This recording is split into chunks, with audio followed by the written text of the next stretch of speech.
Salut Yugister. Alors aujourd'hui on se retrouve comme d'habitude pour le fameux tuto moustache parce qu'on a bien sûr 10 000 abonnés ou pas. Non, on se retrouve pour du Yu-Gi-Oh, du classique. On va se retrouver avec le produit qui vient de sortir cette semaine. Voilà ce nouveau pack de reprint, les duellistes légendaires saison 2, qui va nous offrir plein de belles choses pour ceux qui n'auraient pas eu les cartes dès leur premier reprint ou qui voudraient avoir des raretés encore plus belles peut-être grâce à ces titres colorés qu'on découvre dans ces packs. Donc on a 2 boosters, un superbe dé, une carte promo et on découvre ça ensemble. Et pour information, voilà, si vous voyez que la vidéo est très longue là sur la time, à savoir j'ai fait une nouvelle version pour vous proposer mes vidéos. Vous me direz, pour ceux qui auront jusqu'à la fin de la vidéo, si ça vous a plu comme façon de faire. C'est-à-dire que je vais vous faire sur les 15 premières minutes, vous allez avoir l'introduction et l'ouverture des boosters.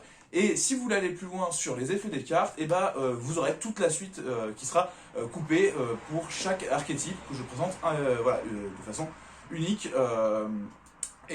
pour vous présenter toutes les cartes que j'aurai ouvertes. Donc voilà, si vous inquiétiez, voilà comment c'est réparti. Donc vous n'êtes pas forcément obligé de vous regarder toute la vidéo. Vous pouvez même, effectivement, vu que j'ai mis des intercalaires dans les titres, enfin voilà, des petits écrans titres, vous pourrez juste dire ah, moi je veux voir yeux bleus, hop, je vais jusqu'à cette zone là, je veux voir Harpie, je vais voir sur cette zone là. Tout simplement, voilà, c'est pour essayer de vous offrir quelque chose peut-être de moins long que tout expliquer tout au long. Et effectivement, c'est ceux qui ne veulent voir que ce qui s'ouvre dans le booster parce qu'ils connaissent déjà tous les effets des cartes et veulent juste voir un petit peu à quoi elles ressemblent. Et là, voilà, vous aurez les 15 premières minutes et la suite sera pour ceux qui veulent aller plus loin. J'espère que ça vous plaira comme format. Vous me direz et si ça vous plaît, je ferai d'autres vidéos dans ce genre de format. Alors, comme vous l'aurez remarqué, pour cette vidéo, un joli tapis, pour essayer d'avoir quelque chose de sympa dans le fond, comme d'habitude. Un petit tapis collector yeux bleus, évidemment, pour aller avec ce petit pack qu'on va ouvrir. Donc, on va avoir 4 boosters, il y a 2 dés, là, vu que j'ai 2 packs. Et on va avoir normalement 2 cartes promo, donc hop, je vous les ouvre et on regarde ça tout de suite. Donc on a les 2 promos, les 4 boosters, les 2 dés, donc hop, je vous montre un petit peu ces 2 dés assez jolis. Voilà, donc je sais pas ce que vous en pensez, mais ils sont plutôt jolis, ces petits dés. Donc on a une tête de dragon blanc et on a une tête de harpie sur ces dés. Donc voilà, c'est assez sympa. Pour ceux qui font la collection, un peu comme moi, de tous les dés Konami édite un peu comme ça, voilà, c'est super cool d'en ajouter de nouveaux. Pour les promos, alors on va commencer par celle-ci, voilà. Donc là, on retrouve le super dragon du chaos aux yeux bleus. Et de l'autre côté, on retrouve le dragon des abysses aux yeux bleus, qui est une nouvelle carte pour ce pack. Donc en plus d'avoir une reprint de toutes les cartes qui étaient contenues dans les duellistes légendaires,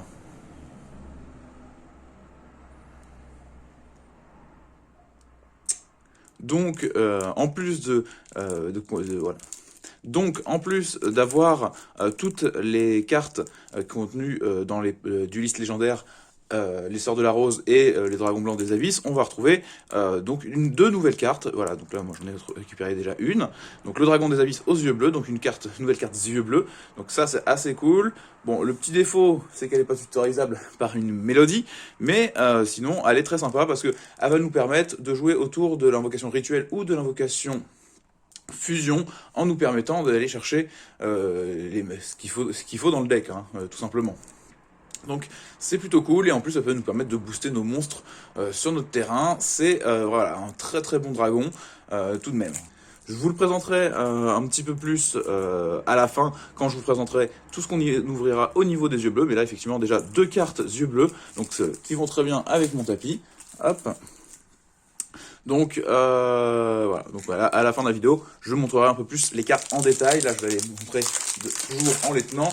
Et à la fin de la vidéo, quand on parlera de tout qu'on a ouvert, parce qu'on va trier ensemble tous les archétypes et pour voir un petit peu ce que ça donne avec 4 boosters pour commencer à construire les decks, qu'est-ce qui nous manquerait, ce qu'on a déjà. Voilà, donc là, on va récupérer un premier monstre aile noire. On va trouver des cartes photons, des cartes acteurs des abysses. Voilà, qui sont fans des decks pendules, encore du L noir, encore du L noir, hop, on va avoir une majesté aux yeux bleus, on va récupérer une révolution cybernétique pour Cyberdragon, la pierre blanche ancienne, donc là vous la découvrez, bien sûr, vu qu'on est sur des packs version voilà, une version reprint, on nous fait plaisir avec différentes versions de rareté hein, au niveau du titre, donc plusieurs couleurs, c'est plutôt sympa, donc ça on en reparlera hein, bien sûr tout au long de la vidéo, vous allez le découvrir.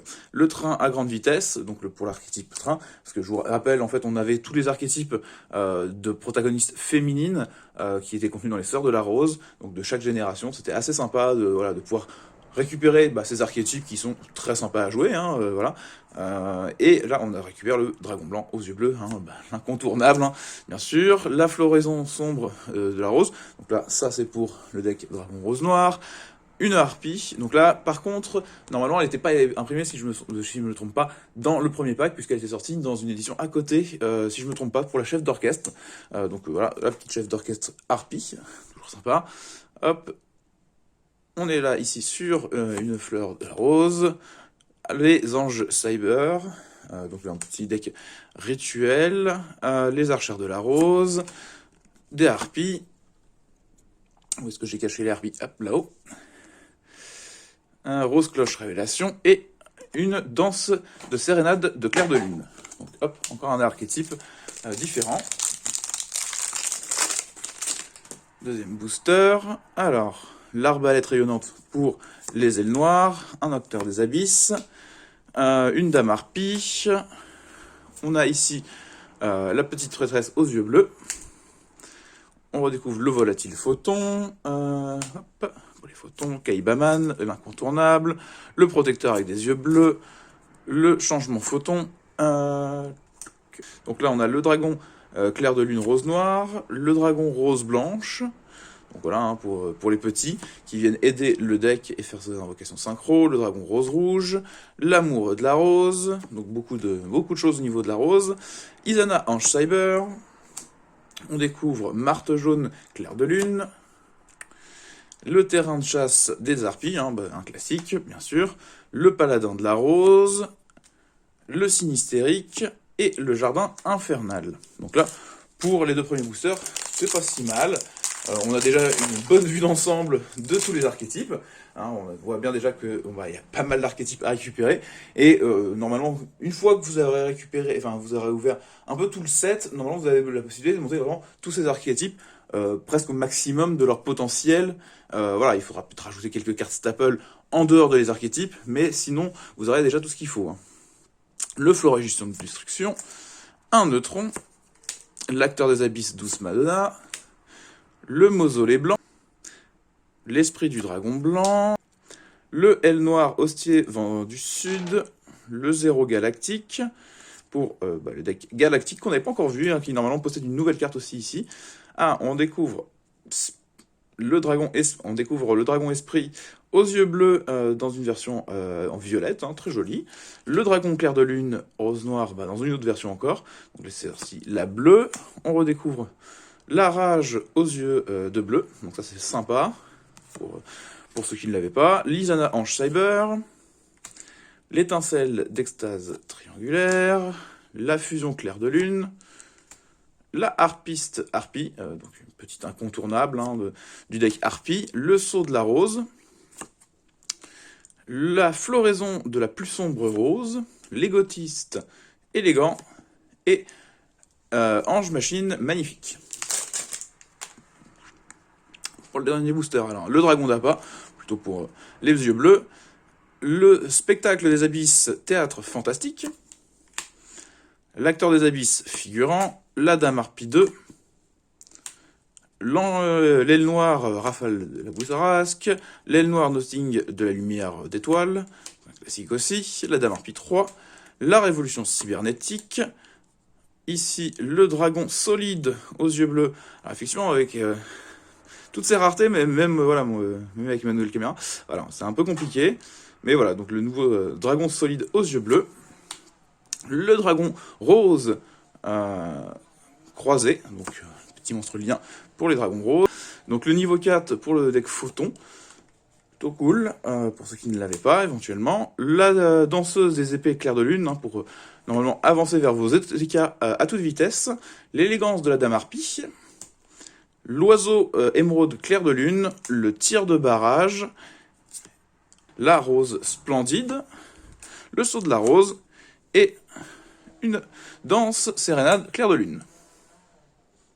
On va découvrir maintenant un peu plus en détail chaque carte, parce que là, je vous ai montré un petit peu rapidement pour vous faire une idée, pour ceux qui veulent juste voir un peu ce qu'il pourrait y avoir dans 4 boosters. Et maintenant, on va aller plus loin et découvrir un petit peu ce qu'il y a et discuter un petit peu de chaque archétype. Voilà, même si certains ont peu de cartes, donc on va commencer par ceux qui ont le moins de cartes pour finir évidemment par le yeux bleu qui a eu le plus de cartes lors de cette ouverture. Mais effectivement, on a quand même les roses et les dames harpies qui sont en nombre également.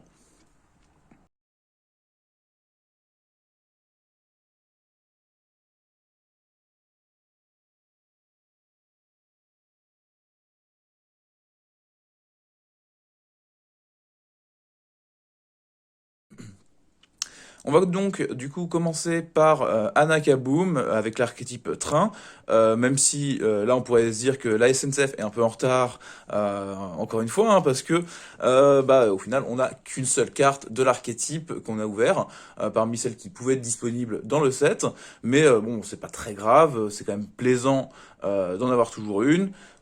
Et voir un petit peu qu'est-ce que ça fait les trains. Les trains, normalement, c'est un équipe de niveau 10 terre, avec quelques niveaux 4 terre pour venir soutenir cette mécanique de niveau 10 pour pouvoir faire des Xyz 10 voire Xyz 11 grâce à des mécaniques de rank up qui existent maintenant dans l'archétype. Donc c'est un archétype plutôt sympa qui est là pour taper fort essentiellement et éventuellement mettre aussi des dommages à distance via du burn.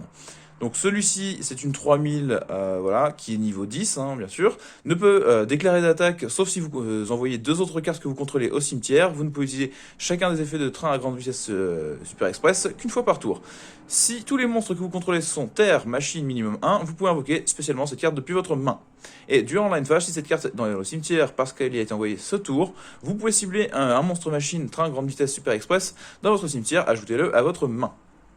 Voilà, donc c'est plutôt pas mal, c'est quand même un monstre qui s'invoque spécialement, même moi dans Robot Bureau il peut être intéressant vu que c'est un extender et qui nous permet de récupérer des monstres machines dans notre cimetière, donc c'est plutôt cool. Donc comme je dis, même dans un Robot Bureau c'est un extender, ça peut être aujourd'hui couplé à du Shonin Infini, à savoir il y a eu des versions aussi, comme on dit, Shadow Train, donc voilà, marionnette de l'ombre, voilà, train, parce que voilà, ça permet de faire des niveaux 10, et passer à des X6-10 et infliger des dommages à distance, ce qui est toujours très sympa. Ça peut, voilà.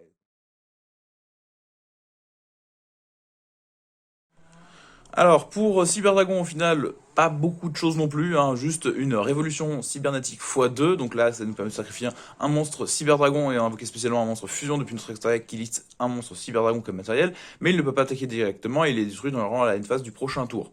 Bon, ça peut être toujours sympa pour venir taper les monstres qui seraient sur le terrain adverse, et infliger quand même des dommages, et après faire une nouvelle fusion, parce qu'on a plusieurs accès à des fusions rapides dans cet archétype, et dans ce cas-là, faire que nous pouvons finir en pleine battle, parce que c'est le but du deck Cyberdragon, souvent de faire un OTK assez fulgurant et inarrêtable par l'adversaire. Donc voilà, Cyberdragon, un deck principalement tourné sur des niveaux 5, mais aussi des monstres fusion et quelques monstres X6. Donc bon, malheureusement, je ne vous en ferai pas découvrir plus ici.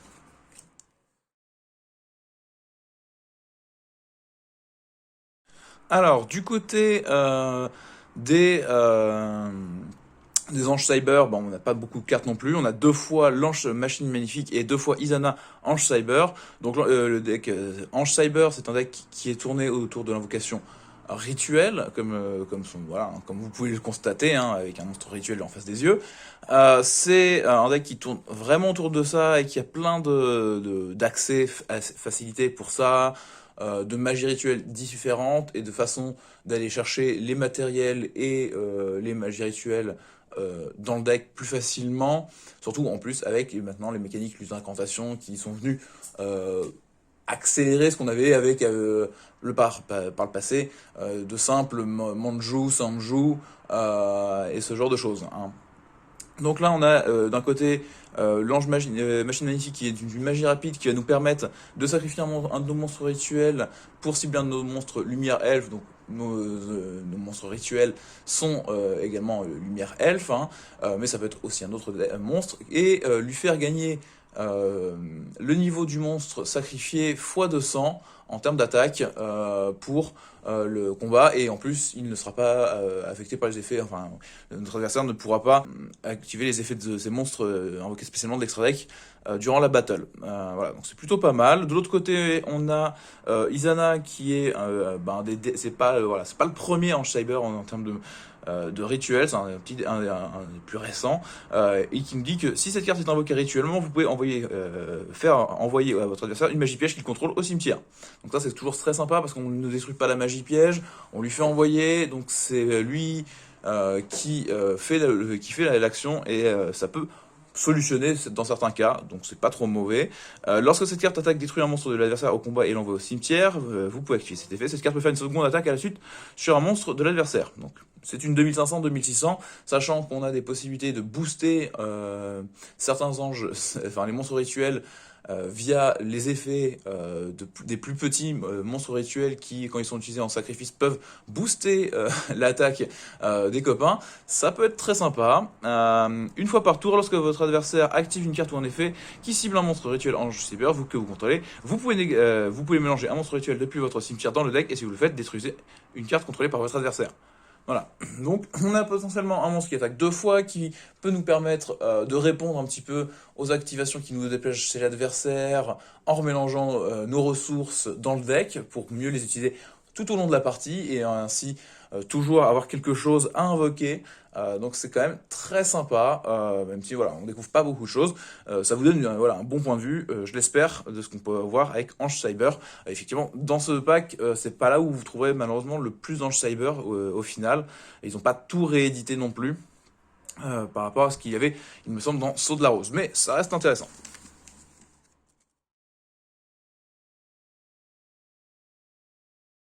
Alors, bah, là, si vous voulez faire votre cinéma, jouez Acteurs des Abysses. Donc là, on a la Douce Madonna et le Soulagement Comique.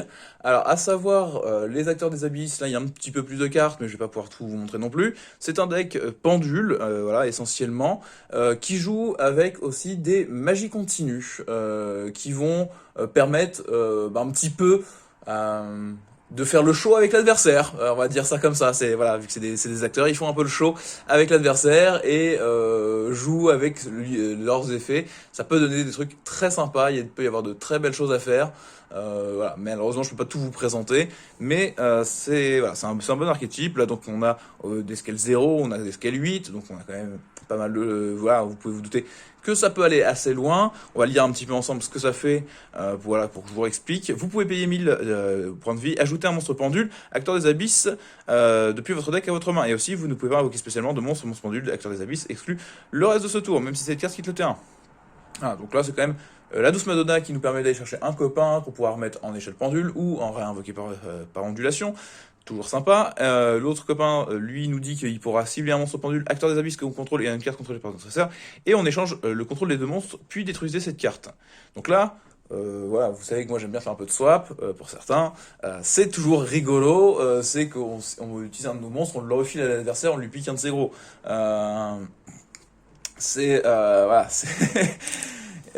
voilà, c'est toujours très sympa, c'est toujours très agréable. Même si on perd notre échelle pendule, on pourra la remplacer, on pourra la réinvoquer par pendulation plus tard. Sur les effets de monstres, on a d'un côté une carte qui nous dit qu'elle va gagner 100 d'attaque quand même pour chaque magie script dans notre cimetière. Donc comme je vous disais, ça joue avec des magies continues et voilà, principalement, qui vont finir en général au cimetière.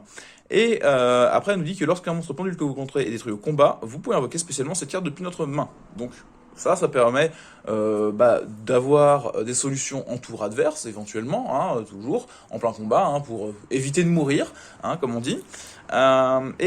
Sinon, pour nous-mêmes, peut-être, faire des battles un peu plus incisives en sacrifiant sur une battle un monstre qui détruira quand même le monstre adverse, mais nous permettra d'invoquer notre douce Madonna au passage. Si cette carte magie ou effet de magie script des abysses est activé, vous pouvez invoquer spécialement un monstre pendule, acteur des abysses, de max niveau 4 depuis votre deck, mais renvoyez-le à la main durant la end phase.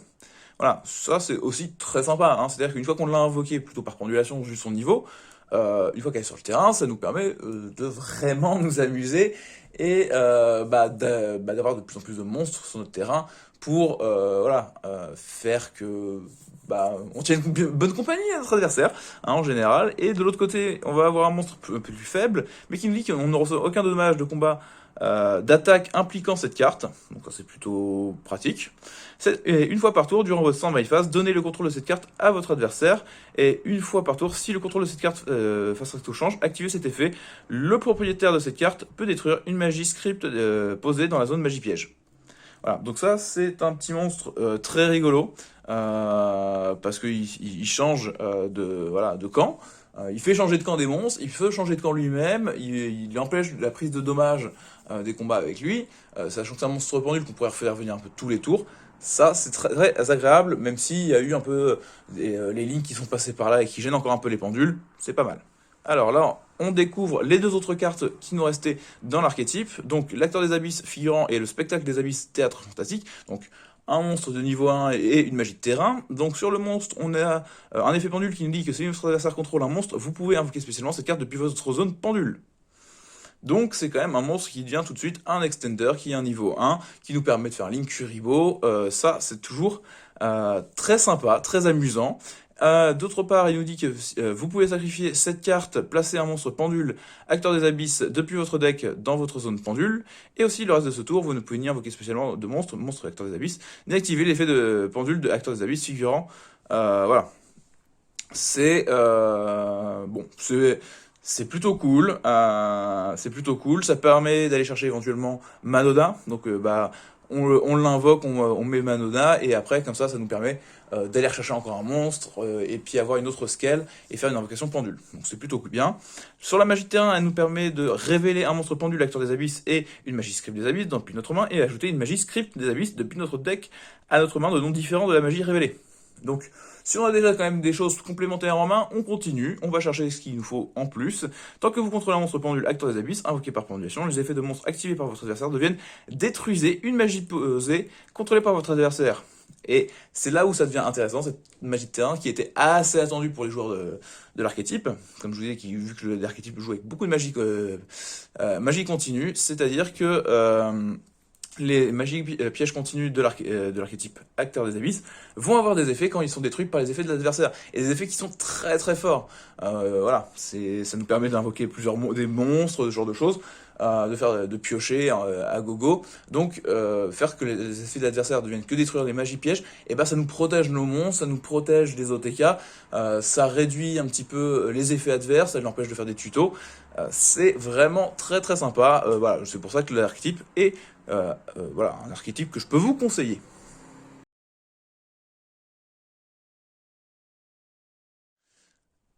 Donc ici, on va découvrir voilà, deux archétypes plus ou moins liés, les photons et les galactiques. On va découvrir ici le volatile, un petit monstre à effet, et le dragon explosif photon seigneur des étoiles, ce monstre à Xyz. Donc pour commencer par le volatile, c'est un monstre qui peut s'invoquer uniquement, en fait, spécialement par son effet, hein, disons-le. Si on contrôle un monstre photon ou galactique sur notre terrain, on peut l'invoquer spécialement, il ne peut pas attaquer. Par contre, il va donner un petit effet sympathique en s'invoquant spécialement par cet effet, c'est qu'il va nous permettre d'aller chercher le dragon, voilà, le dragon photon aux yeux galactiques, et aller nous permettre de donner un effet à un monstre X6 qui l'aura utilisé comme matériel. Donc, par exemple, le X6 qui est à côté. Donc, sur ce X6 là, il lui donnerait un effet qui dit que bannissez les monstres détruits au combat avec cette carte. Ce qui est pas mal. Alors, sur le monstre Xyz, lui, de son côté, c'est quand il est invoqué par Xyz, il va nous permettre d'invoquer un monstre photon depuis notre main, donc il va nous permettre de continuer à faire des extenders, hein, c'est plutôt cool. On passe à un X6 qui nous permet de réinvoquer encore un monstre. Donc par exemple, si on avait utilisé volatile, on aurait déjà été chercher le dragon photon aux yeux galactiques, on pourrait dans ce cas-là s'en servir pour l'invoquer depuis notre main. Après, il nous dit que tant qu'il est invoqué par X6 sur le terrain, notre adversaire ne peut pas cibler de monstre avec minimum 2000 d'attaque avec des effets. Bon, ça c'est un peu compliqué dans le sens où en fait tous les photons presque ont 2000 d'attaque en statistique de base, voilà, à part lui, hein, le dragon explosif. Et de l'autre côté, on a un dernier effet qui nous permet, une fois par tour de l'adversaire, hein, de détacher un matériel pour réinvoquer spécialement un monstre dragon photon aux yeux galactiques banni ou dans notre cimetière. Donc ça nous permet de continuer à faire notre petite popote, hein, comme on pourrait dire, faire nos invocations de X64 et puis de X68 et ne pas s'arrêter là. Alors, pour les magies, on a une magie d'équipement et une magie normale. Alors, il y en a une qui va nous permettre de cibler un monstre photon galactique dans notre cimetière et l'invoquer spécialement en position d'attaque et on l'équipe avec la carte. Et il ne peut ni attaquer ni activer ses effets et elle-ci va être détruite au combat ou par effet de carte durant la battle phase. Vous pouvez dresser cette carte à la place et si cette carte face recto quitte le terrain, l'attaque du monstre équipé devient 0. Bon, ça nous permet en fait principalement d'aller réinvoquer un monstre photon ou galactique dans notre cimetière pour l'utiliser instantanément en tant que matériel Xyz. Hein, faire un X64, un X68 en fonction de ce qu'on réinvoque. Et après, pour la magie normale, si vous contrôlez un monstre photon ou galactique, payez 1000 points de vie, puis ciblez un monstre contrôlé par votre adversaire, prenez-en le contrôle. Si ne vous contrôlez pas dragon photon aux yeux galactiques à l'activation, vous pouvez uniquement cibler un monstre Xyz. Alors, donc si on contrôle le dragon photon aux yeux galactiques, on prend n'importe quoi, sinon on doit prendre forcément Monstre Xyz, mais ça revient un petit peu sur le terrain, c'est pas forcément mauvais si on avait envie de jouer photon, même si c'est un petit deck qui est pas forcément le plus upgrade actuellement, mais il a encore un potentiel, voilà, peut-être bien joué. Le changement photon, donc un petit piège continu pour terminer sur cet archétype. Envoyez cette carte au cimetière et durant votre deuxième stand-by phase, après l'activation, vous ne pouvez utiliser l'effet suivant de changement photon qu'une fois par tour. Envoyez un monstre photon ou galactique que vous contrôlez au cimetière, puis activez un de ses effets. Et si vous envoyez dragon photon ou galactique, vous pouvez activer les deux dans l'ordre. Invoquez spécialement un monstre photon depuis votre deck de nom d'origine différent du monstre envoyé, et ajoutez une carte photon, changement photon, depuis votre deck à votre main.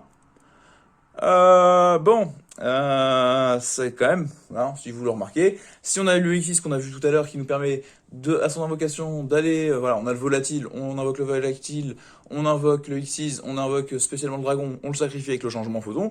Déjà tout de suite vous voyez quand même, on commence déjà à avoir une petite combo, on va aller réinvoquer encore un autre photon du deck pour la suite, et de toute façon on pourra le réinvoquer avec le X6 après, notre dragon qu'on a sacrifié, et en plus on ajoutera une carte photon, donc vraiment on prépare la suite de notre terrain, même si c'est un petit peu lent par rapport à ce que certains font aujourd'hui, utiliser peu de pièges, ça peut faire des choses très sympas.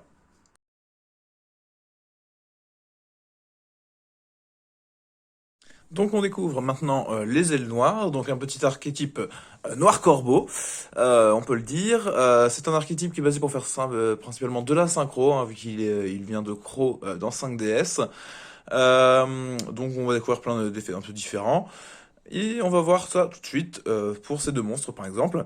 Alors, il y en a un qui est non utilisable comme matériel synchro, sauf pour l'invocation synchro d'un monstre aile noire. Bon, bien sûr. Durant la end phase, si cette carte est dans le cimetière parce qu'elle y a été envoyée depuis le terrain ce tour, vous pouvez ajouter un monstre aile noire depuis votre deck à votre main.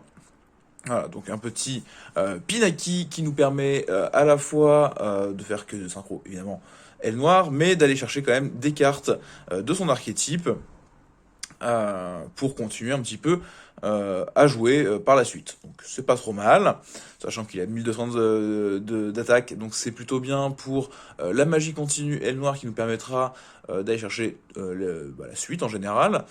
Et pour l'autre monstre, lui, il n'est pas synthoniseur, hein, il permettra de faire les synchros, voilà, l'autre matériel.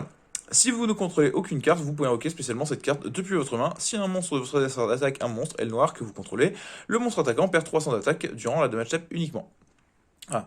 Donc la rafale, la bourrasque, c'est plutôt cool dans un sens parce que elle nous permet de faire un starter, hein, c'est-à-dire on l'invoque spécialement dès le début, puis après on invoquera normalement d'autres monstres ou on invoquera peut-être des monstres ailes noires qui s'invoqueront spécialement aussi si on contrôle un autre monstre aile noire par exemple. Donc pour continuer, d'un côté nous avons Aile Noire Austère, le vent du sud, donc une petite bête ailée synthoniseur, et de l'autre côté, Aile Noire Notung, la lumière d'étoile, qui sera un monstre synchro. Lorsque cette carte est invoquée normalement, vous pouvez cibler un de vos monstres Aile Noire de max niveau 4 banni, invoquez-le spécialement en position de défense. Donc ça c'est le petit effet de Aile Noire Austère, donc malheureusement il ne peut pas être invoqué spécialement, mais il nous permettra quand même de récupérer un copain pour pouvoir faire en général directement une petite invocation synchro, sachant qu'on a quelques effets d'ailes noires qui vont permettre de se bannir les uns les autres, donc c'est pas mauvais pour pouvoir continuer et éventuellement avoir même peut-être plus qu'un synchro en général dans un deck aile noire.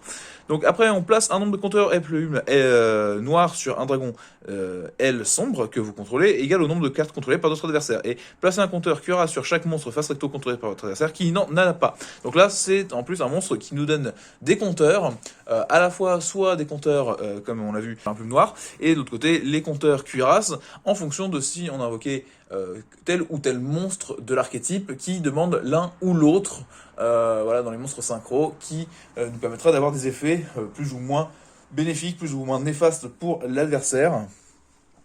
Donc voilà, c'est plutôt pas mal. Sur le monstre synchro, donc ça c'est un classique, hein, il est pas tout jeune celui-ci. Il a 2400, donc c'est quand même des statistiques correctes pour un synchro 6.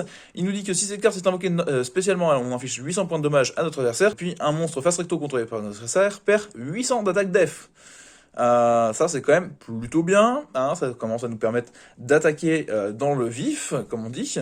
On peut utiliser voilà, qu'une fois par tour ces effets, et durant votre main phase, vous pouvez invoquer normalement un monstre aile noire en plus de votre invocation pose normale.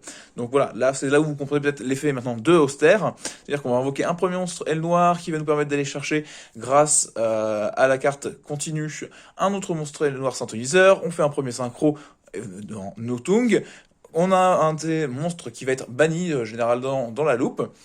On va avoir aile noire austère qui arrive, et dans ce cas-là, on peut reconfaire une synchro par-dessus, faire une deuxième synchro. Donc pour aile noire, on va continuer, on va découvrir un petit peu le support. Donc d'un côté, on a une magie d'équipement, et de l'autre côté, un contre-piège. Donc le magie d'équipement va nous permettre de faire gagner 500 d'attaque def à un monstre aile noire. Et après, on peut utiliser un des effets suivants qu'une fois par tour. Si le monstre équipé détruit un monstre de l'adversaire au combat, on peut défausser une carte au hasard de la main de l'adversaire. C'est pas mal. Et si cette carte est envoyée au cimetière parce que votre monstre équipé est utilisé comme matériel synchro, vous pouvez ajouter cette carte depuis le cimetière à votre main. Donc ça nous permet voilà, de la récupérer. On le met d'abord sur un petit aile noir pour nous permettre de faire une première battle. Au tour suivant, on l'utilise pour faire une synchro, et comme ça on récupère l'arbalète. Donc ça c'est plutôt bien.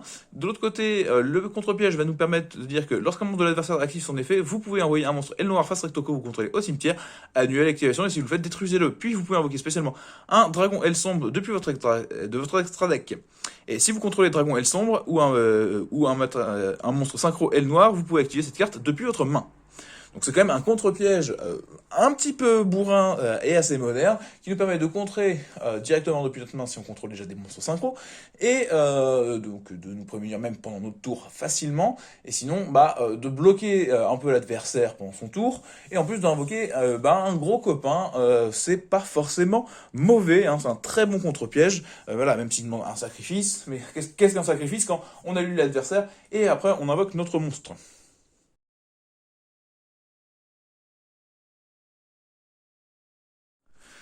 Alors, pour continuer, on va découvrir Clair de Lune, un archétype qui est basé pour faire de l'invocation fusion et qui vient de Arc 5.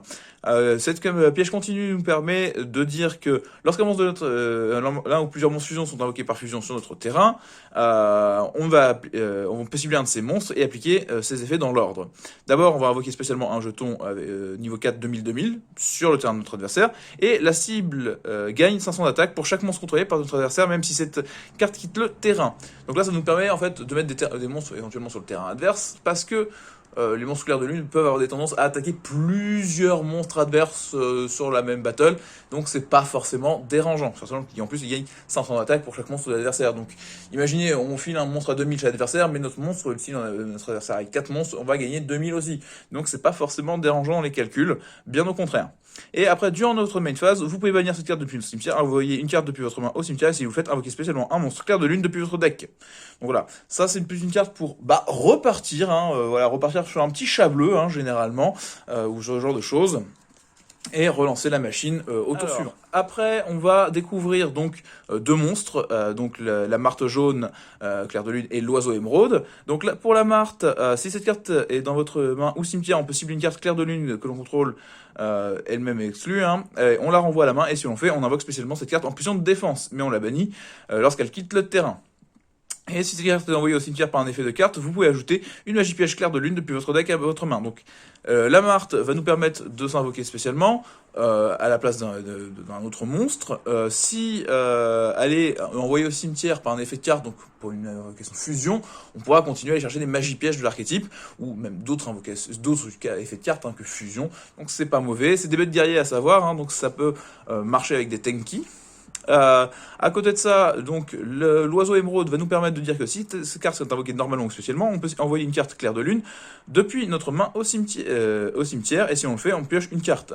Et si cette carte est envoyée au cimetière par un effet de carte, vous pouvez cibler un de vos monstres clairs de lune de max niveau 4 qui est banni ou dans votre cimetière, invoquez spécialement en position de défense, mais annuler ses effets.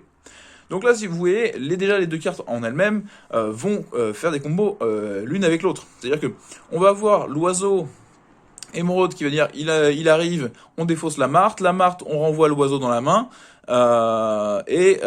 si l'oiseau est renvoyé au cimetière pour faire la fusion en utilisant la Marthe va être à ce moment-là bannie, et on pourra l'invoquer grâce à l'effet d'oiseau émeraude parce qu'elle est bannie. Et dans ce cas-là, on a encore Marthe qui est sur le terrain, et donc du coup, on peut se resservir de Marthe qui aura ses effets annulés, et à ce moment-là, il ira au cimetière une deuxième fois avec un autre effet de fusion, et on continue à aller chercher les cartes de l'archétype. Donc vous voyez, ça tourne tout seul. Alors, pour les dernières cartes que j'ai ouvertes sur Clair de Lune, donc on a d'un côté la fusion et un monstre de fusion. Donc sur la fusion Clair de Lune, c'est une fusion un peu boostée, parce que ça nous permet d'invoquer un monstre fusion ou un monstre fusion. Voilà, enfin. Donc, de l'autre côté, on va avoir maintenant, pour finir avec les clairs de lune, la magie de fusion et un monstre de fusion. Pour la magie de fusion, elle est un petit peu boost, voilà, comme type de magie de fusion. Donc, elle nous permet d'invoquer par fusion un monstre clair de lune depuis notre extra deck en utilisant des monstres depuis notre main ou terrain comme matériel fusion.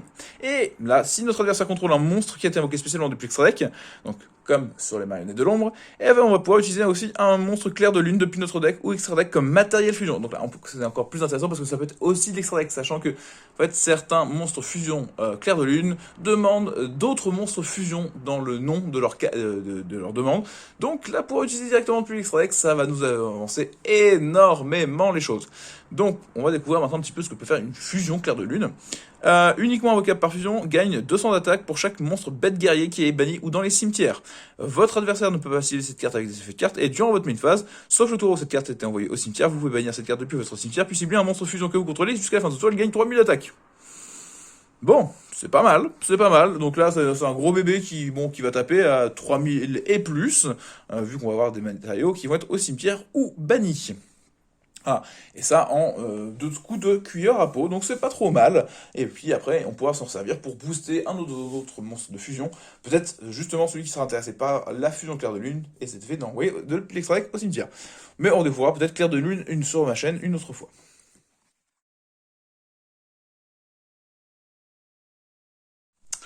Alors maintenant passons à l'archétype harpie, donc bon, un archétype presque, on pourrait dire ancestral, vu qu'il nous vient de la première génération, avec My Valentine, ce coup-ci.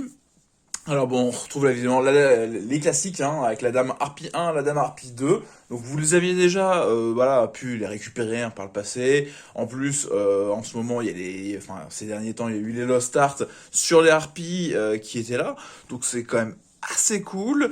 C'est un archétype, n'hésitez pas à aller voir la chaîne de Zulu, vu qu'il me renvoie souvent sur la mienne durant les Yu-Gi-Show, allez voir la sienne parce que c'est un expert de harpie, c'est un gros fan de harpie.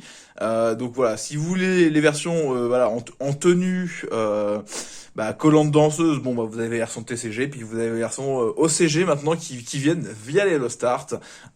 Donc les harpies, c'est un archétype qu'on a découvert il y a 20 ans, ça nous rajeunit pas.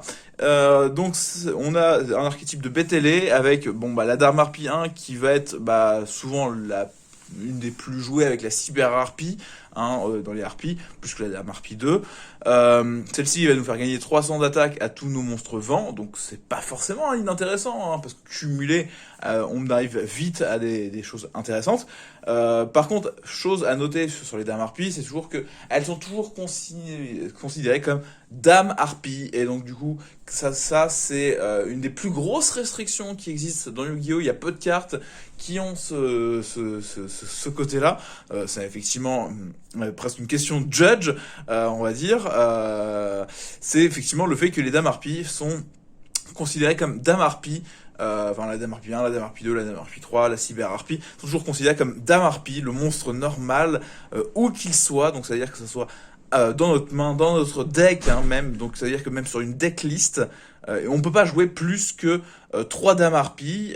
Et donc, ça considère aussi dame harpie 1, dame harpie 2, cyber harpie, dame harpie 3. Et ça, c'est effectivement une restriction un petit peu complexe, mais qu'il faut savoir, effectivement, dans le jeu, qui est intéressante à savoir. Et importante à savoir parce qu'effectivement, du coup, vous pouvez pas jouer 3 fois Dame Harpie 1 et 3 fois Dame Harpie 2 voilà, dans vos decks, hein, tout simplement. Parce que, effectivement, vous êtes restreint. Donc, il faudra faire des choix. C'est pour ça qu'effectivement, la Dame Harpie 2 va être moins jouée parce que celle-ci va concerner les effets des monstres flip, hein, qui seront détruits au combat. Mais ça, c'est un petit peu moins important dans la méta actuelle, même si, bon, on a bête marionnette de l'ombre, enfin bête marionnette de l'ombre, marionnette de l'ombre tout court, je veux dire, à chaque fois, hein, effectivement, j'ai toujours la pensée sur bête, parce que c'est toujours le monstre que je joue le plus parmi l'archétype, parce que son effet de pioche est très intéressant, et qui peut être joué dans d'autres archétypes, ou juste en petit splash léger. Mais voilà, donc les Dame Harpie, effectivement, ont cette restriction, et donc effectivement, on retrouvera la Dame Harpie 1, pas trop la Dame Harpie 2. Alors, maintenant, on a la Dame Harpie 3 et donc la harpiste Harpie. Donc, une carte beaucoup plus récente, hein, la harpiste Harpie, même si effectivement, là, on la retrouve maintenant en commune, pour le plaisir de tous, hein, voilà, pour ceux qui veulent compléter leur deck Harpie, hein, c'est essentiel. Les Harpies, on les retrouve aussi en speed duel, hein, bien sûr. Donc la Dame Harpie 3, donc un classique, hein, les statistiques, toujours voilà, de Dame Harpie. Ça nous permet de dire qu'un monstre de l'adversaire qui combat cette carte ne peut pas déclarer d'attaque durant les 2 prochains tours de notre adversaire. Voilà, un petit peu comme la Dame Harpie 2 en Master Duel, c'est très compliqué, c'est pas forcément joué, c'est pas forcément intéressant. Mais bon, c'est pas grave, c'est pas grave. Sur la harpiste Harpie, par contre, là, on va s'y intéresser un peu plus, parce que c'est une carte un peu plus récente, qui a été upgrade un petit peu dans ses effets pour aider et soutenir le deck dans ses effets pour le mettre à jour au niveau de la méta quand elle est sortie. Celle-ci nous dit que cette carte devient Dame Harpie tant qu'elle est sur le terrain et dans le cimetière. Donc là, effectivement, comparé aux autres Dame Harpie 1, 2, 3 et Dame Harpie classique, elle ne sera pas considérée comme Dame Harpie.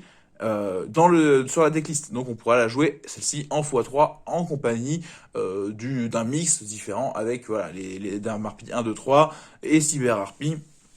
Voilà. Après, elle nous dit que lorsque cette carte est invoquée normalement, vous pouvez cibler un monstre bête ailé que vous contrôlez et un monstre face recto que vous contrôlez par adversaire, renvoyez-les à la main. Donc ça, c'est pas forcément mal, ça nous permet de gérer un petit peu le terrain, et elle nous dit autrement que durant l'endphase, si cette carte est dans le cimetière, parce qu'elle y a été envoyée ce tour, vous pouvez ajouter un bête relais de max niveau 4 avec max 1500 d'attaque depuis votre deck à votre main. Donc ça nous permet de rajouter une carte Harpie, ou éventuellement un autre monstre que vous auriez splashé dans votre deck Harpie, éventuellement qui serait sous ces restrictions. Voilà, pourquoi pas, hein, c'est à vous de voir. Ça peut être éventuellement, peut-être vous faites un petit splash avec des Lyrilusc, parce que effectivement c'est des bêtes télé que vous pourrez invoquer spécialement si vous contrôlerez des bêtes télé. Ça peut être amusant, ça peut vous permettre de faire peut-être des autres cas différents que effectivement l'Utopie Kit qu'on voit souvent dans tous les monstres, tous les decks qui font des niveaux 4, hein, comme Harpie. Voilà. Donc effectivement, voilà, on a 2 bons monstres. Harpie, c'est une bonne carte. Faudra pas hésiter à la mettre dans votre deck. Un jour peut-être je vous présenterai un deck Harpie aussi sur cette chaîne, hein, mais sinon pour l'instant allez voir sur la chaîne de Zulu. Donc maintenant voyons voir un petit peu ce qu'on a ouvert à la fois dans les pièges et dans les monstres liens, parce que nous avons un monstre lien qui est apparu pour cet archétype, qui nous demande tout simplement 2 monstres vents, donc ce qui est intéressant. N'hésitez pas à jouer Taketenborg Vitesse Roid dans votre deck Harpie, hein, comme moi je le ferai, donc bien souvent, parce que ça vous permet d'avoir un extender et un monstre vent pour pouvoir simplement invoquer la chef d'orchestre. La chef d'orchestre harpie est intéressante parce qu'elle devient dame harpie tant qu'elle est sur le terrain ou dans le cimetière, donc pareil, elle n'influence pas la decklist. Et elle nous dit que si un ou plusieurs monstres harpies que vous contrôlez vont détruire au combat ou par effet, vous pouvez détruire une magie piège que vous contrôlez à la place. Donc ça c'est pas trop mal, sachant qu'on a des magies pièges qui vont avoir des fois des effets lors de leur destruction au vu des effets du terrain de chasse qu'on découvrira juste un petit peu après. Si un autre monstre harpie face recto que vous contrôlez est envoyé à votre main sur d'un match-up, vous pouvez cibler un monstre invoqué spécialement pour contrôler par votre adversaire, renvoyez-le à la main. Donc là encore, on va contrôler le terrain adverse. Donc effectivement, on a vu que déjà la harpiste nous renvoyait à la main. Donc si en fait on utilise l'effet d'harpiste après qu'il y ait chef d'orchestre, on en renverra 2 monstres un peu à la main. C'est pas mauvais hein, du tout. Ça peut vraiment nous permettre de placer peut-être l'OTK ou au moins de sévères dégâts sur l'adversaire et pouvoir revenir sur le terrain qu'il aurait pu nous faire précédemment, hein, si c'est lui qui y a commencé. Alors, après, sur l'élégance de Dame Harpie, donc le piège, nous avons une carte qui nous permet de mélanger une sœur de Harpie depuis notre zone monstre deck, puis vous pouvez invoquer spécialement 3 monstres Harpie d'origine différents, un depuis votre main, un depuis votre deck et un depuis votre cimetière. Et le reste, toujours après la rédaction de cette carte, vous ne pouvez pas invoquer spécialement de monstre vent exclu. Et si cette carte que vous contrôlez est détruite par effet de carte Harpie, ou effet de carte de votre adversaire, ajoutez un monstre harpie depuis votre deck à votre main. Donc comme je vous disais, là effectivement la chef d'orchestre nous permet d'un côté de détruire une magie piège harpie à la place, donc par exemple l'élégance, qui nous permettra d'ajouter un monstre harpie à notre main. Et sinon qui nous permettra un très bon effet effectivement de pouvoir invoquer jusqu'à 3 monstres en échange de sœurs de harpie. Donc 3 monstres qui pourront nous servir au lien, au X6, qui pourront nous servir tout simplement en tant que tel aussi. Donc c'est vraiment très fort, et c'est là où il y a l'intérêt effectivement de jouer, bon bah effectivement peut-être des fois Cyber Harpie et Dame Harpie 1, pour déjà avoir 2 nombres différents et augmenter le nombre, même si on a les harpistes, on a plein d'autres cartes Harpie qui sont sorties, que on n'a pas forcément ouvert aujourd'hui, mais voilà.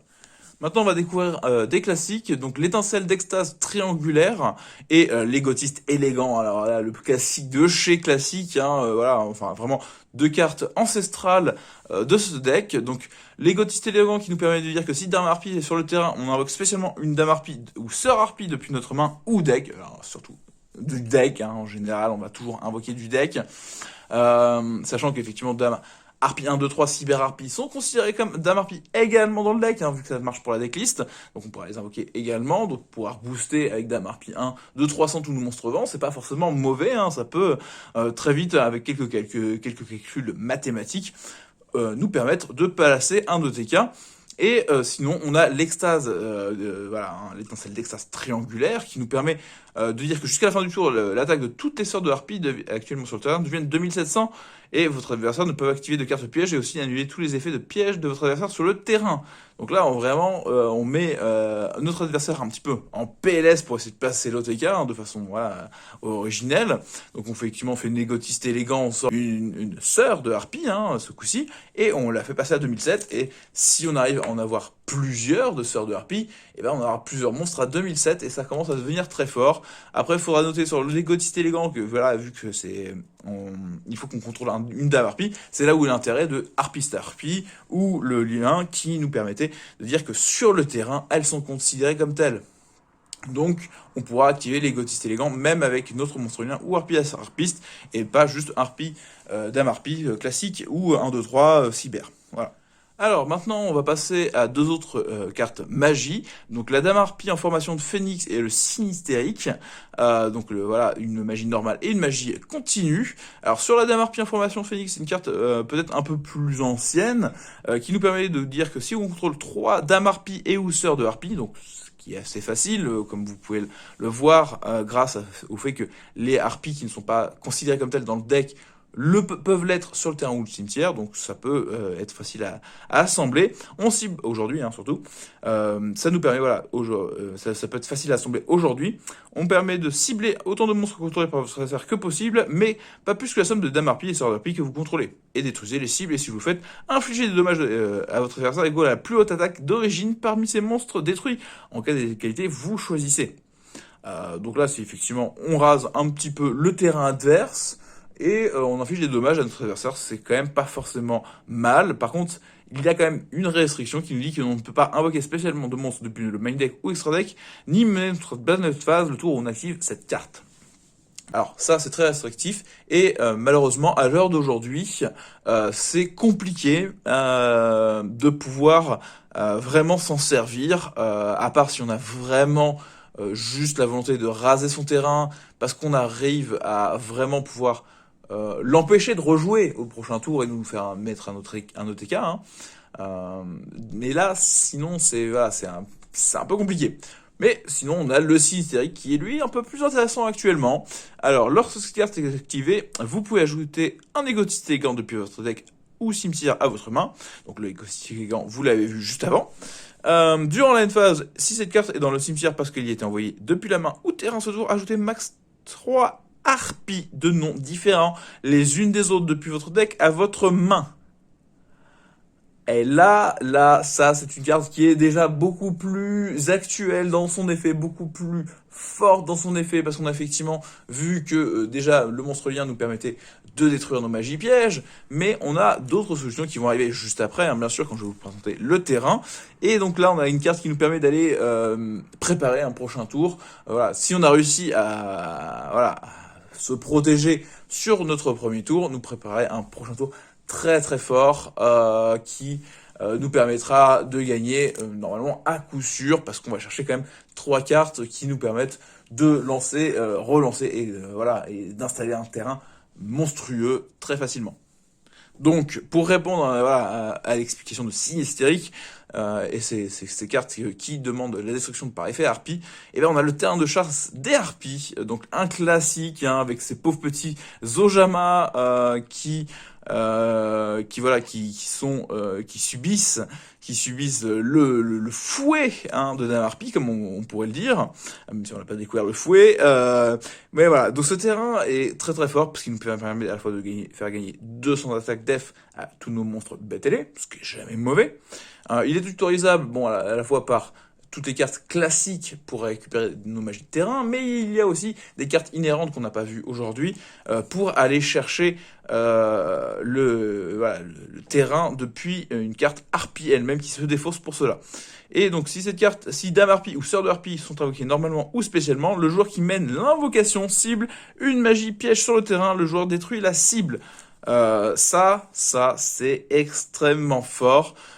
Effectivement, aujourd'hui, où il y a un peu moins de pièges, on pourrait dire que c'est un petit peu moins fort, même si bon, il y a un peu plus de magie continue, peut-être aujourd'hui, qui traîne.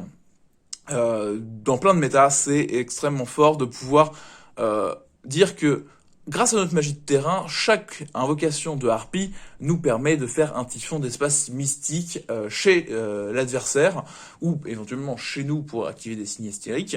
Donc voilà, le terrain de chasse, c'est quelque chose d'essentiel à tout deck Harpie et qui rend le deck effectivement fort et intéressant souvent. Il y avait effectivement un autre piège que nous n'avons pas ouvert aujourd'hui, mais qui nous permet de proposer d'empêcher notre adversaire d'activer des effets de monstre, donc c'est très intéressant également. Et voilà, donc bon, le terrain de chasse, voilà, une partie des clés de voûte quand même de ce deck, et comme beaucoup de decks, effectivement, c'est cette magie de terrain qui le rend vraiment très fort, et c'est peut-être même une des magies de terrain qui est à l'origine effectivement de toutes ces magies de terrain qui deviennent de plus en plus fortes et inhérentes aux archétypes.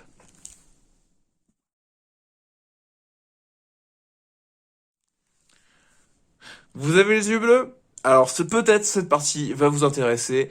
Voilà, si vous êtes un grand fan de Kaiba, et bien évidemment on retrouve le Kaibaman et son dragon blanc aux yeux bleus, donc du classique. Voilà, de l'ancestral aussi un petit peu comme les harpies, c'est quelque chose qu'on connaît depuis depuis le début de Yu-Gi-Oh. C'est le premier duel même un peu face à ce dragon blanc aux yeux bleus. Donc voilà, on finit cette vidéo par le tout début. Alors du coup, en fait, c'est pas logique. C'est un peu le Benjamin Button du Yu-Gi-Oh, mais c'est pas grave. Donc, on retrouve le dragon blanc aux yeux bleus qui est considéré comme le plus gros monstre normal, hein, en termes de statistiques, de niveau 8. Voilà, un incontournable, hein, du jeu. Voilà, si vous êtes génération GX, 5DS, Zexal, Arcfly, même là, normalement, vous n'êtes pas censé ignorer quel était voilà, ce dragon légendaire, hein, est un puissant moteur de destruction. Rares sont ceux qui ont survécu à cette terrifiante créature quasiment invincible pour en parler. Hein. Voilà, c'est effectivement toujours l'incontournable. Et maintenant que enfin, pour tous ceux qui connaissent, hein, tous les gros nostalgiques, gros, hein, c'est façon de parler, hein, effectivement grand, enfin voilà, petit, tout le monde est nostalgique face à ce dragon blanc aux yeux bleus qui nous berce depuis notre enfance, bien sûr, et le Kaibaman qui nous permet de le sacrifier pour invoquer spécialement un dragon blanc aux yeux bleus. Voilà, donc on introduit tout simplement les dragons blancs aux yeux bleus. Et là, ça, c'est du vieux, hein, du très très vieux, mais maintenant on va découvrir par la suite, après, des choses un peu plus nouvelles. Alors, pour la suite, nous avons le dragon d'appât et le protecteur avec des yeux bleus. Donc le dragon d'appât qui est un peu plus ancien, hein, bien sûr, que le protecteur. Le protecteur qui commence à faire partie des cartes qui ont permis de relancer yeux bleus il y a quelques années. Voilà, hein, qui l'ont remis sur le devant de la scène. C'était si je me trompe pas, en 2016, hein, maintenant, voilà, hein, effectivement, ça va bientôt faire 5 ans qu'il y a eu un gros boost de yeux bleus, et qu'on va découvrir dans cette vidéo, hein, bien sûr, vu que ça fait partie des reprints qui vous sont proposés et qui vous permettent de monter effectivement ce deck. Donc le dragon d'appât, c'est un petit monstre niveau 2, hein, qui nous permet de dire que si cette carte est ciblée par une attaque, cible un monstre dragon de minimum niveau 7 dans notre cimetière, on l'invoque spécialement, et si on le fait, on transfère la cible de cette attaque et faites le calcul des dommages. Voilà. Donc c'est un précurseur, hein, effectivement, aux effets qu'on verrait sur les magiciennes D un peu plus tard, effectivement, d'invoquer un autre monstre pour être attaqué à la place, et là d'invoquer un gros monstre dans ce cas-ci, donc éventuellement invoquer son dragon blanc aux yeux bleus. Par contre, bon, on va pas se cacher, le dragon d'appât aujourd'hui, c'est un petit peu mitigé comme effet, effectivement. C'est bien pour les parties très très fun à la maison. Si tout le monde joue de ce genre de cartes, par contre, on va être plus intéressé par les cartes comme le protecteur et ce qui va suivre, qui vont commencer à rendre le deck un peu plus rapide. Donc le protecteur, lui, va être un magicien synthoniseur, donc il va nous permettre d'avancer vers l'invocation de synchro qui a découvert le deck de Kaiba au fur et à mesure des générations. Voilà. Donc là, il nous dit que lorsque cette carte est invoquée normalement, vous pouvez invoquer spécialement un monstre synthétiseur lumière de niveau 1 depuis votre main. Et vous pouvez cibler un monstre à effet que vous contrôlez, envoyez-le au cimetière, et si vous le faites, invoquer spécialement un monstre aux yeux bleus depuis votre main. Donc voilà. Donc il nous permet à la fois d'invoquer un autre synthétiseur, et après de remplacer un de nos monstres sur notre terrain pour invoquer effectivement notre dragon blanc aux yeux bleus ou un de ses comparses de niveau 8 aux yeux bleus, et qui nous permettront de passer à une synchro 9, hein, donc soit sur l'esprit qui est récent, soit sur le dragon aux yeux azur. Hein.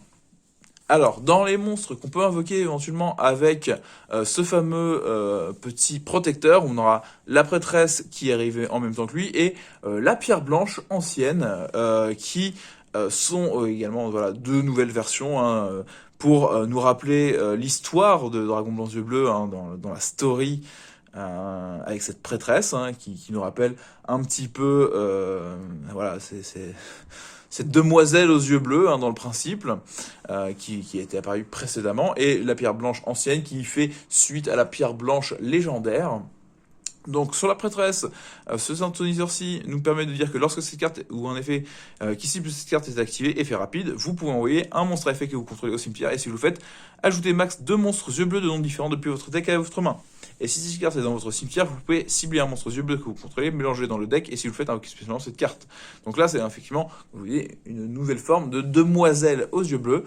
Au lieu d'invoquer directement les monstres, on va faire des ajouts depuis notre deck, ce qui peut être très bien pour aller chercher l'alternatif, par exemple, hein, ou aller chercher le dragon blanc aux yeux bleus classique, ou voilà, un esprit, enfin, aller chercher chercher pas mal de choses. Voilà.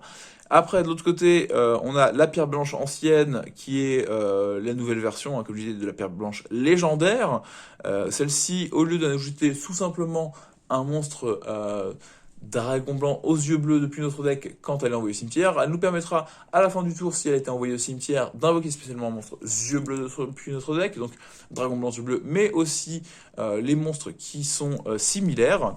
Et par la suite, on pourra aussi la bannir depuis notre cimetière pour récupérer un autre monstre yeux bleus dans notre cimetière. Donc ça, c'est une partie intéressante de la carte.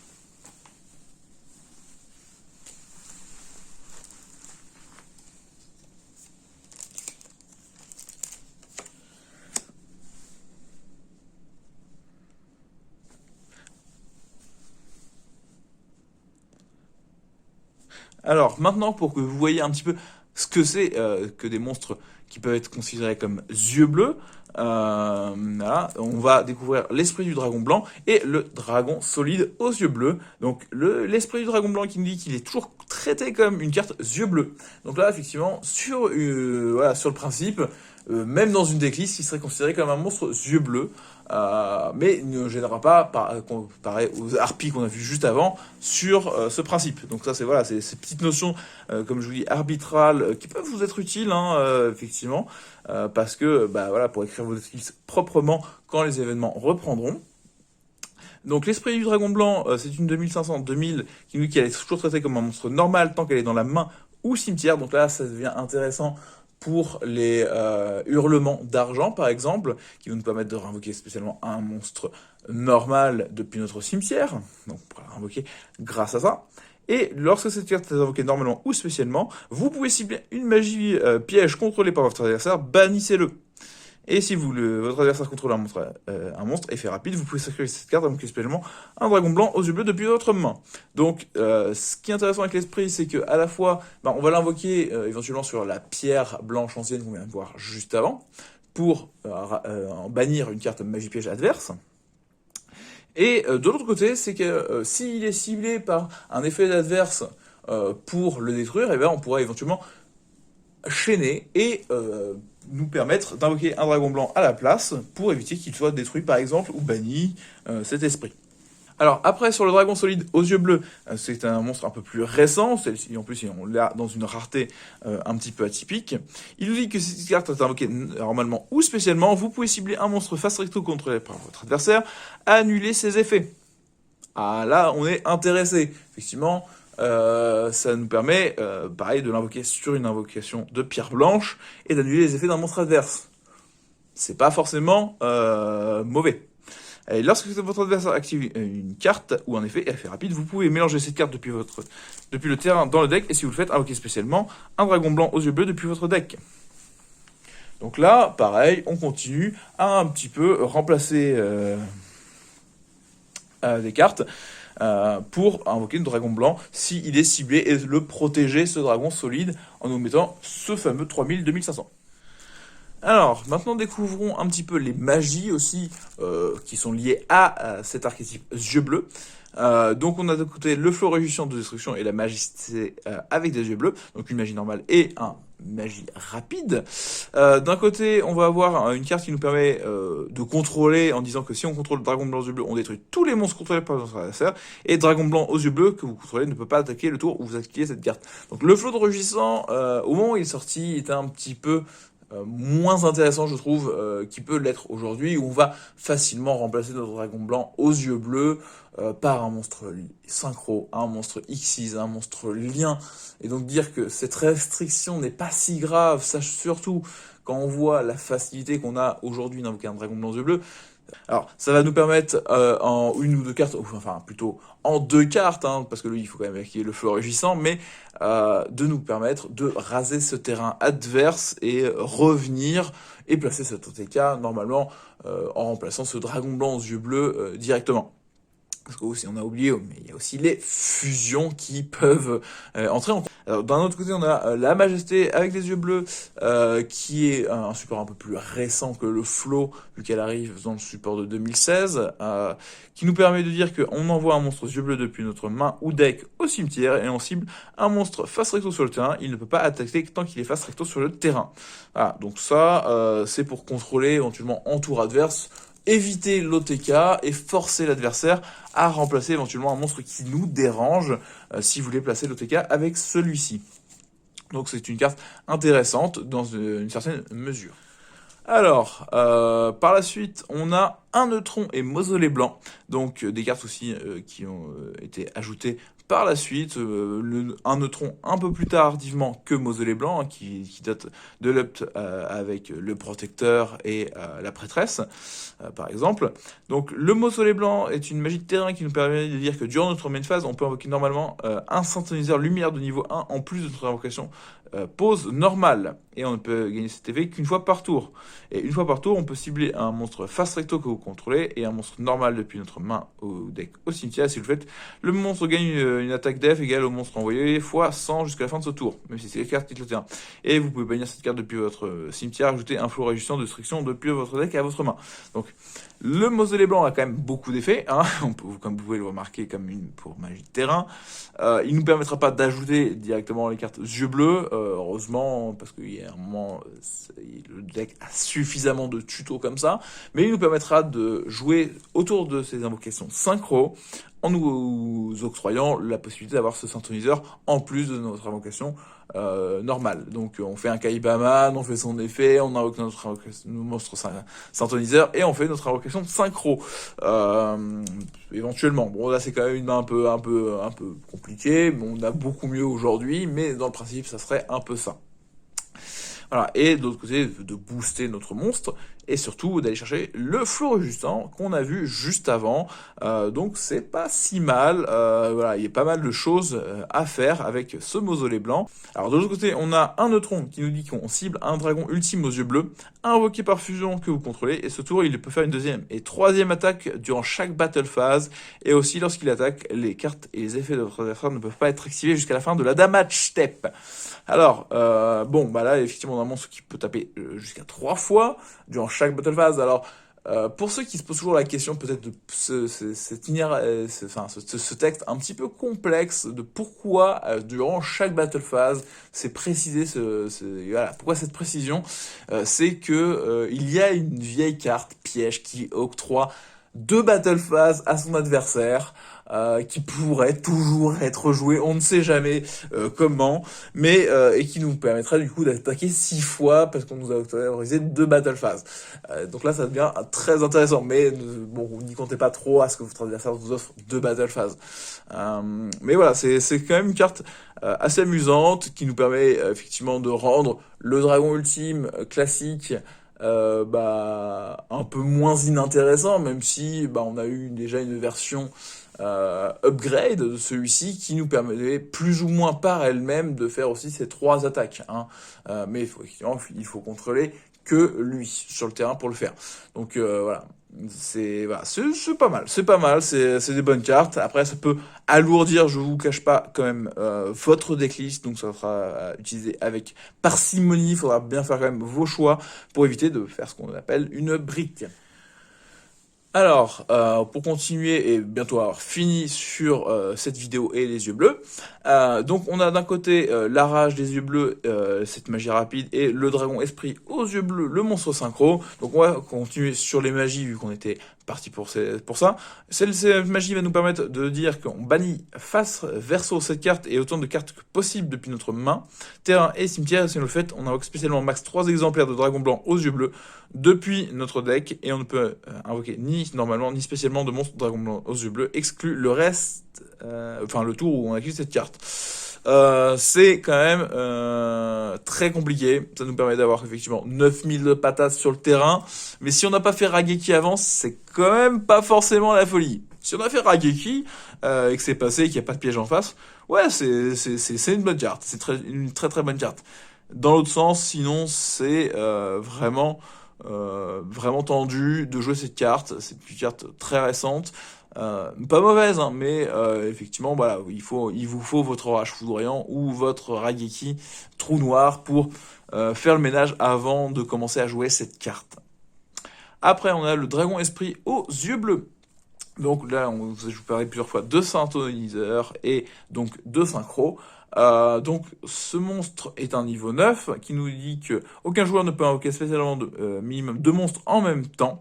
Donc ça, c'était une carte qui est sortie pendant l'ère Arc 5 et Pendule et qui, justement, dans cette up d'effet, bloquait énormément les decks Pendule.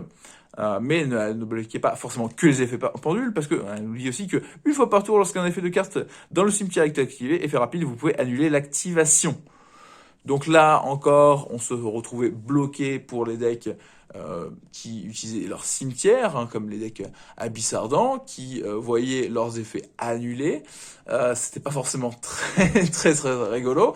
Donc effectivement, ça a donné beaucoup de force à Yeux Bleus, hein, cette carte. Donc, il y a encore un des derniers effets, voilà, si vous l'avez pas vu, voilà, si vous ne lisiez pas la carte pendant que je vous en parle, qui nous permet, s'il a été invoqué par synchronisation, de le sacrifier pour invoquer spécialement un monstre synchro lumière dragon depuis notre extra deck en position de défense, mais on le détruit durant la phase de ce tour.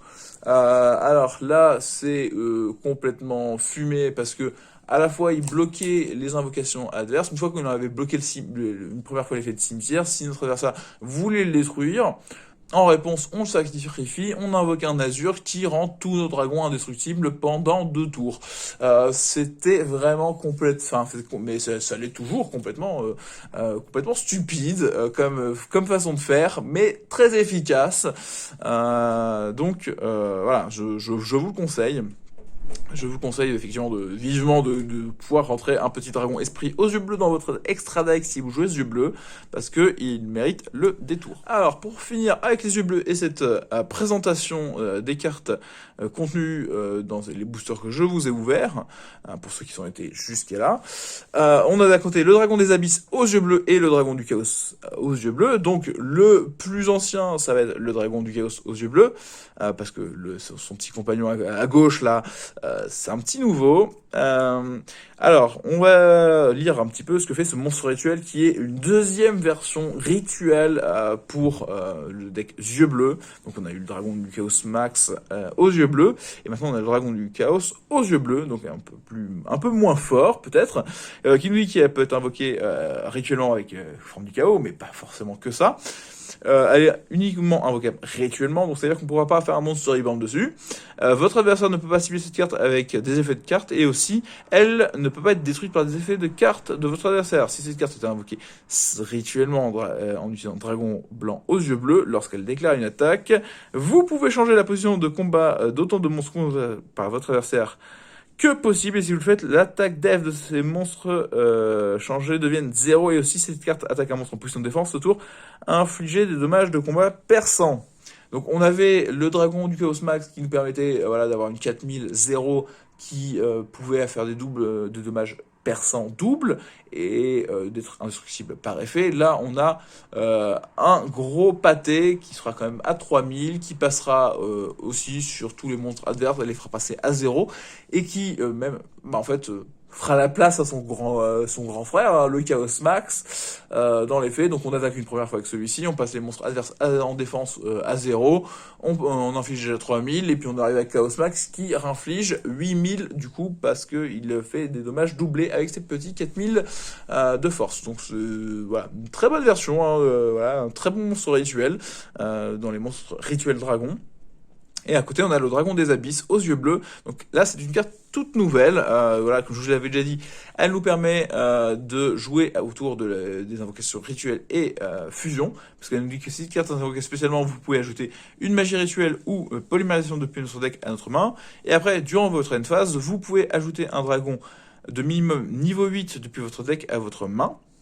Voilà, donc effectivement on va pouvoir aller chercher le chaos aux yeux bleus ou autre dragon très très fort, ça c'est cool. Et on nous dit que vous pouvez bannir cette carte depuis votre cimetière. Tous les monstres dragons de niveau 8 que vous trouvez gagnent 1000 d'attaque les copains, hein. Donc le chaos max passe à 5000, le dragon du chaos passe à 4000 et c'est la fête chez l'adversaire, ou pas. Et après on peut utiliser que cet effet qu'une fois par tour et on peut utiliser que les activer que tant que le dragon blanc aux yeux bleus est sur le terrain ou dans le cimetière. Donc voilà. C'est voilà, deux très bonnes bêtes pour finir cet archétype. Voilà, le dragon des abysses qui est sorti il n'y a pas si longtemps au Japon et ça fait très plaisir de le voir arriver chez nous aussi. Hein. Donc c'est voilà, c'est deux très bonnes cartes pour finir cet archétype, je pense. Alors, bah c'est fini pour cette petite vidéo, j'espère que ça vous a plu. J'espère que bah, voilà, ça vous a donné envie d'aller en boutique récupérer vous aussi ce superbe booster, hein, voilà, ces boosters plutôt, vu que c'est en pack. Que vous aurez aussi envie de collectionner les dés, voilà, pour jouer voilà, votre tirage de dés sur la table lors des tournois quand ils reprendront. Hein. On croise les doigts fort, voilà, qui reprennent rapidement pour vous et pour moi aussi, hein, bien sûr. Donc voilà, donc j'espère que ça vous a plu, que ce format vous a plu. N'hésitez pas à me le dire en commentaire. Et puis bah, on se retrouve dans d'autres vidéos. Et pour vous maintenant, ça va être l'heure du duel.